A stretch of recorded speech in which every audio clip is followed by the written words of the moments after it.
ድር በክፍል 53 ወይዘሮ ሜርሲ እንግዲህ ዳኑን የተላጠ መብራት ነው ውሃ አፍስሳ እሷን ለማጣል ወይ ደግሞ መብራት እንዲይዛት ለማድረግ ሞክራ ነበረ። እሷም እየተጫወተች ስለነበር ምንም አላየቻትም። ግን ሜርሲ ያን ነገር እንዳደረገችው አውቃለች ማለት ነው። ዳኑም እንግዲህ ስትወድቅ ያየት አቶ አምነን ብቻ ነበረ። በሰዓቱ ግን ማን ያን ነገር እንዳደረገው የሚያውቀው ነገር አልነበረም። ቶሎ ብሎ ማንም ሰው ሳያየው ወደ ሐኪም ቤት ይዟት ሄዶ እሷ ግን ምንም ሳትሆን ተመልሳለች ማለት ነው። ግን ወይዘሮ ሜርሲ ማንም ሰው አላየኝም ብላ አስበው ነበረ። ዳኑ ሜርሲ እንዳደረገ ታውቃለች፣ ግን ለአቶ አምነን አልነገረችው። ምክንያቱም አቶ አምነን ሜርሲ እንዳደረገችው ካወቀ መቼም ይቅርታ አያደርግላትም ብላ አስባ ነው ማለት ነው። ህፃን ልጅ ናት፣ ግን እንደ ትልቅ ሰው ነው የምታስበው። ቤሊን ግን ዳኑ ውዴ፣ አንቺ እኔን የምትወጂ ከሆነ አይነን እንዲያየሽ ንገሪ፣ ማን ይሄን ነገር ያደረገው? አይ ማንም አላደረገውም እህቴ ቤሊን፣ ያው በጨዋታ መካከል የተፈጠረ ነገር ነው፣ ራሴ ነኝ የወደኩት። ይህ ነገርማ እኮ ታስቦበት የተደረገ ነገር ነው። ስለዚህ ማን እንዳደረገው ታውቂያለሽ ውዴ፣ ስለዚህ ንገሪኝ። እሺ በቃ እህቴ፣ ለማንም እንዳትናገሪ ግን እነግርሻለሁ። ለወንድሜ ከነገርሽው መቼም ይቅርታ አያደርግላትም። ይሄን ነገር ያደረገችው ሜርሲ ናት። ምን? እንዴት እንደዚህ ታደርጋለች? ምን አይነት ጨካኝ ናት? ምንም መጥፎ ሰው ብትሆን በህፃን ላይ ትጨክናለች ብዬ አስቤ አላውቅም ነበረ። አዎ ግን እባክሽን ለማንም እንዳትናገሪ፣ በእኔና ባንቺ መካከል ይቅር። ምክንያቱም ወንድሜ ካወቀ ይሄን ነገር መቼም ይቅርታ ያደርግላትም እያለቻት ነበር ማለት ነው። ዳኑና ቤሊን እያወሩ እንግዲህ አምነን በመሀል መጥቶ ነበረ። ምን እያወራችሁ ነበር? እኔ ስመጣ እኮ ወሬያችን አቋረጣችሁ። አይ ምንም የእህትማማቾች ሚስጥር እያወራን ነበረ። እና ታዲያ እኔስ ወንድማችሁ አይደለሁም እንዴ? ለምንድን ነው የማትነግሩኝ? ላንተ አልነግርም ወንድሜ፣ እባካችሁ ዝም ብትሉ ጥሩ ነው። ምክንያቱም ስታወሩ እያማመኝ ስለሆነ ያለችው። ምክንያቱም ያው ቤሊን እንደፈጠጣት አልፈለገችም እና ሜርሲ እንዳደረገችው እንዲታወቅ አልፈለገችም። ለዛ ነው የማይን ያለችው ማለት ነው። እነዚህ ምካሉ በኋላ አረ ሰዎች ዳኑን በማያመት መልኩ እናውራም። እኔ እኮ ጨነቀኝ፣ ዝም ብለን ስንቀመጥ። አረ ወንድም እየቀለድኩ ነው። እኔ እኮ ቤን ያለ አያመኝም። ስለዚህ ማውራት ትችላላችሁ። እሺ ቤሊን ቤትሽ ልክ አይደለም። ምን ሆነች ነው? አይ ደህና ነኝ፣ እንቅልፍ ስለተኛው ነው። እና እንደዛ ከሆነ ወይዘሮ ዛራ ሻይ እንድትሰራልሽ ንገሪያትኝ። እሺ በቃ እኔ ልሂድ፣ እናንተ ተጫወቱ። ወይ ዳኑ ግን ቤሊንን በጣም ነው የምትወጃት አይደል? አዎ አንተ ከምትወዳት በላይ ቤሊንን በጣም ወዳታለሁ። እንዴ አንቺ ደግሞ ቤሊን እንደምወዳት እንዴት አወቅሽ? ያው ሲያማተኝ ሄደሽ ወይዘሮ ሳራን ሻይ እንድታፈላለች ንገሪያት ትላታለህ። እና ሌሎቹ ሰዎችን ለምንድን ነው እንደሷ ማትንከባከባት? ስለዚህ ትወዳታለህ ማለት ነው እያለች ነበር ዳኑ እንግዲህ ቤሊን እንግዲህ በወይዘሮ ሜርሲ በጣም የተናደደችው። እናቴ ዛሬ ይህን ነገር ያደረገችው ሜርሲ ናት። ዳኑ ራሷ ናት የነገረችኝ። የኔ ልጅ በዛች በፎ ሴትዮ ውስጥሽ እንዲመረዝ አልፈልግም። ስለዚህ ዝም በያትኝ።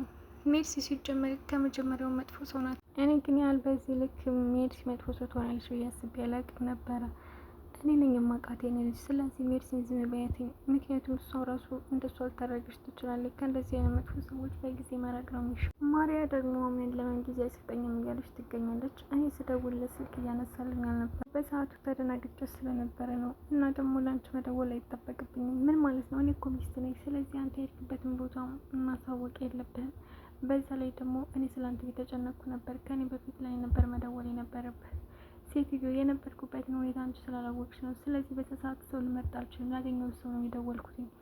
እና ደግሞ ሁሉም ነገር ካላወቅኩ አትበይ እባክህ። የኔ ልጅ እኮ አዲስ ፍቅር ስለሆነ ነው። ስለዚህ ይቅርታ በላት፣ ለኔ ስትል ይቅርታ በላትኝ ብላ እንግዲህ ወይዘሮ ሴማ ይቅርታ እንድጠይቃት አድርጋለች ማሪያን።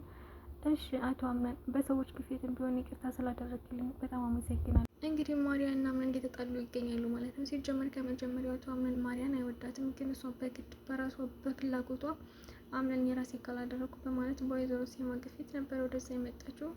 ግን ከቤሊን ጋር ያላቸው ነገር አሁን ላይ ከቤሊን ጋር ሰላም ፈጥረዋል። ሆኖም ሳለ ግን ባሮክ ለቤሊን ቀለበት አድርጎላታል። ባሮክ ይህን ነገር ያደረገው ሆን ብሎ ነው። ምክንያቱም ቤሊን እና አምነን እንደሚዋደዱ ስለሚያውቅ አምነንን ለመጉዳት ብሎ ነው ይህን ነገር ያደረገው። ቢሆንም እነሱ ፍቅራቸውን አላቆም ማለት ነው። በድብቅም እየተገናኙ እያወሩ ነው። ይህን ነገር ደግሞ ባሮክ ያውቃል። እያወቀ ነው ይህን ነገር ያደረገው። ምክንያቱም አምነን ምንም ባሮክ ስለኔና ስለቤሊን የሚያውቀው ነገር የለም ብሎ ስለሚያስብ ወንድሜ ማስገባት አልፈልግም ብሎ ነው እንጂ ሌላ ሰው ቢሆን ኖሮ እንዳይሆን ማድረግ ይችል ነበር። ግን ወንድሜ ከወደዳት እሱን ማስገባት አልፈልግም ብሎ ዝም ብሎ ተቀብሎታል። እሱ ግን ሆን ብሎ አምነን ለመጉዳት ብሎ ነው ያን ነገር ያደረገው ማለት ነው። ከመጀመሪያውም ባሮክ ሳይሆን ቤሊን ጥፋተኛ። ምክንያቱም ባሮክ የፍቅር ጥያቄ ሲያቀርብላት መቀበል አልነበረባትም። እንደውም አምነን መጉዳት ከፈለገችው መጉዳት የነበረባት ሌላ ሰው ጋር ሆና ነበር እንጂ ከዛ ከወንድሙ ጋር መሆን አልነበረባትም ነበር። ሆኖም ግን አምናን ስለሚወዳት ይቅርታ አድርጎላት ድጋሚ ታርቀዋል ማለት ነው። ቢታረቁም ግን አሁን የሚያወሩትም በድብቅ ነው።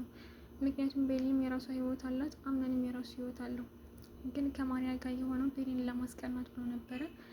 ማሪያ ደግሞ በዚህ በኩል እንዴት ከቤሊን ጋር ይሆናል? ስለዚህ አሁን ለትንሽ ጊዜ እኔና አምነን ሌላ ቦታ መሄድ አለብን አያቴ። ይህን ነገር ግን አምነን የምትስማማበት አይመስለኝም። ምክንያቱም እዚህ ቤቱን ምንም ሰላም አላገኘንም። እኔና አምነን አንድ ቀን እንኳ ብቻችን ሆነን አናውቅም። በተለያችሁ ቤል የምትባለች ከፊቱ አጠፋም እና ደግሞ ከእሷ ጋር ሲሆን የልቤ ይሰማዋል።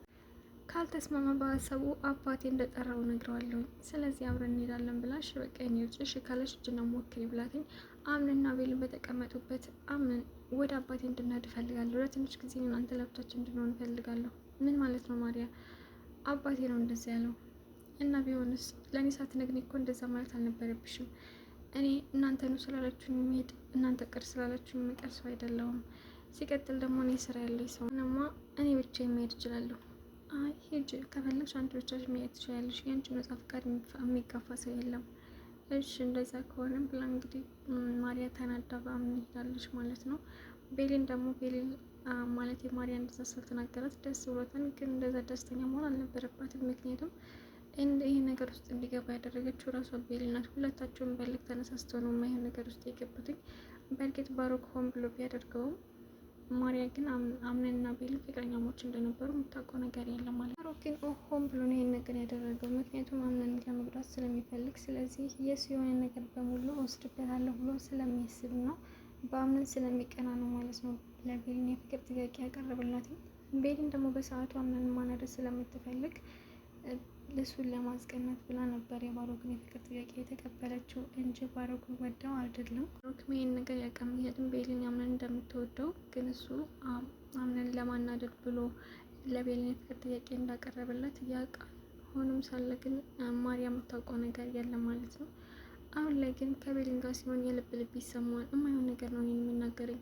ስለዚህ ከዚህ መሄድ አለብኝ ብለው ለአባቷ ደውላ አባዬ ወደ አንተ መምጣት እፈልጋለሁ፣ አምነን ወደ አባቴ እንሂድ ስለው እንደማይፈልግ ነገረኝ። ሲጀመር ከዚህ መቆየት የለብኝም፣ ገና እኮ አልተጋባችሁም እና ባንጋባስ እንደዚህ መሆን የለበትም። እኔ የምለውን ነገር ማክበር ነበረብን። ስለዚህ ለትንሽ ጊዜ ከአንተ ጋር እመጣለሁ ብላ በንዴት ተነሳስታ ለወይዘሮ ሴማ እናቴ ሴማ ወደ አባቴ ቤት ሊሄድ ነው። ለምን? ቆይ ለምን ተገኘ በዚህ ፍጥነት መሄድ የፈለግሽው? መች ነው መሄድ የፈለግሽው? ሲጀመር ነገ ጠዋት ነው የሚሄደው። አልፈጠነም? አረ እንደውም አሁን ብሄድ ራሱ ደስ ይለኛል፣ ስላልቻልኩ ነው እንጂ። በዚህ ልክ ምን አድርጎች ነው?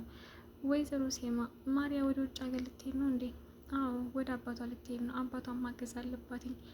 እንደዛ ከሆነ እናንተ የምታወሩ ከሆንላችሁ ልሄድ ብላ ወይዘሮ ዛሩ ተነስታ ስትሄድ፣ እሺ ምንድን ነው? ለምንድን እንደዚህ ቸኳችሁ? አምነን ምን ብልሽ ነው በዚህ ልክ? አምነን እኮ ከዛችሁ ቤሊን ጋር ሆኖ እኔ እንደፈለግኩ ማድረግ እንደማልችል እና በእሱ ላይ ማዘዝ እንደማልችል ነገረኝ። ቆይ አንቺ አምነን አታውቂም እንዴ? እኔማ እኮ አምነን ስትይ አምነን የምታውቂው መስሎኝ ነበር እንዴ። አምነን በምን አውቀዋለሁ? 10 ጊዜ ነው ጸባዩ የሚቀየረው። ስለዚህ ምን ማድረግ አለብኝ? በቃ ተረጋጊ። ይህን ነገር እኔና አንቺ ለመፍታት ያለብን። እንዴት ነው የምንፈታው? እኔ አምነን አናግረዋለሁ ብላ ወይዘሮ ሴማ እንግዲህ ወደ ቤሊን ክፍል ስትሄድ አምነንና ቤሊን አንድ ላይ ተቀምጠው ነበረ። ያው ቤሊን ቀለበት አስራለች ብላ ስለምታስብ በእነሱ መካከል ምንም ነገር አለ ብላ አታስብም ወይዘሮ ሴማ። ምክንያቱም ባሮክ ፍቅረኛዋ እንደሆነ ነው የምታውቀው እንጂ ቤሊንና አምነን ከዚህ በፊት ፍቅረኛሞች እንደሆኑ ወይዘሮ ሴማ የምታውቀው ነገር የለም። ወይዘሮ ሞርቴና ግን ከዚህ በፊት አምነንና ቤሊን ውጭ አይታቸው ምንድን ነው አንቺ ባለትዳር እሱ ባለትዳር ምንድን ነው እያደረጋቸው ያላችሁት ብላ ጠይቃቸው ነበረ። ግን ከዚህ በፊት ፍቅረኛሞች እንደሆኑ የምታውቀው ነገር የለም ማለት ነው። በቃ አያቴ ሴማ እንደዚህ የተናደረችው የሆነ ነገር ቢፈጠር ነው። ምንም አይፈጠርም ቤሊን፣ አንቺ እኮ ነሽ ቀድመሽ መጥፎ ነገር እንደሚፈጠር ውስጥሽ የምታሳምኝ። ምንም የተፈጠረ ነገር የለም። እኔ አሁን አያቴ ልጅ አናግራታለሁ ብሎ አምነን እንግዲህ ወደ ወይዘሮ ሴማ ሄዶ ምንድን ነው አያቴ ሴማ ምን ተፈጥሮ ነው? ቆይ አንተ ልጅ ምንድን ነው የሚሻለው? ለምንድን ነው ለማሪያ ጊዜ የማትሰጣት? ምን ማለት ነው? ቆይ ምን እንዳደርግላት ነው የምትፈልጊው? ለሷ ብዬ ከድርጅቱ ብዙ ጊዜ አልሄድም፣ ከቤት ነው ብዙ ጊዜ የማሳልፈው። ቆይ ከዚህ በላይ ምን ላድርግላትኝ? ለሷ ጊዜ ልትሰጣት ይገባል የኔ ልጅ። እና ደግሞ እየተንከባከብኳት አይደለም፣ እንደፈለገች መሆን ትችላለች። እኔ ሰዎችን ለማስደሰት ብዬ የራሴን ፍላጎት መተው የለብኝም። ማንም ሰው በአንተ እንዲከፋ አልፈልግም። ይህ ከፋ እኔ በብዙ ሰዎች ተከፍቻለሁ፣ እኔም ብዙ ጊዜ ያስከፍተውኛል። ስለዚህ እኔ የማንም ፍላጎት ለማሟላት አሯሯጥም። ከፈለገች እኔና የሷ ነገር መቅረት ይችላል። ምን እያልክ ነው አንተ ልጅ? ከመጀመሪያው ለምን ተቀበልክ? ለምንድን ነው ልጅቷን ወደ ህይወት ያስገባት? እኔማ የሚሆን መስሎኝ ነበረ፣ ግን የሚሆን አይደለም። በማሰብ አለብህ። ከመጀመሪያው ሳታስብበት እንዴት ተቀብለ ለልጅቷ ማይሆን ተስፋ ሰጣትኝ? አይ አያቴ እኔ የሚሆን ስለመሰለኝ ነው። በዛ ላይ ማርያ በጣም ትኩረት መሳብ የምትፈልግ ልጅ ናት። ስለዚህ እኔ ደግሞ ያን ማድረግ አልችልም። የተቻለኝን ነገር አድርጌያለሁ። ከዚህ በላይ ምንም ማድረግ አልችልም። ሰዎችን ለማስደሰት ብዬ የራሴን ነገር መተው አልፈልግም እኮ። ያንተ ነገር ምንድን ነው? እኔ በአሁኑ ሰዓት ስራዬን ላይ ማተኮርና ራሴ ላይ ማተኮር ነው የምፈልገው። እስከ መቼ ድረስ ቆመ መቅረት ነው እንዲህ የምትፈልገው? አይ አያቴ ሁሉም ነገር በጊዜ ይሆናል እያለ ነበር። እንግዲህ አምነን እንግዲህ ማርያን ስለማይወዳትና ስለማይፈልጋት ነው እንደዛ እያለ ያለው። ወይዘሮ ሴማን ግን የምታውቀው ነገር የለም። ምክንያቱም አምነን ሌላ ሴት አፍቅሮ የሆነ ወይ ደግሞ ሌላ ፍቅረኛ አለው ብላ የጠረጠረችው ነገር የለም። ድር በክፍል 54 የሚመስለው በክፍል 55 እስከምንገናኝ ድረስ ጨርሰን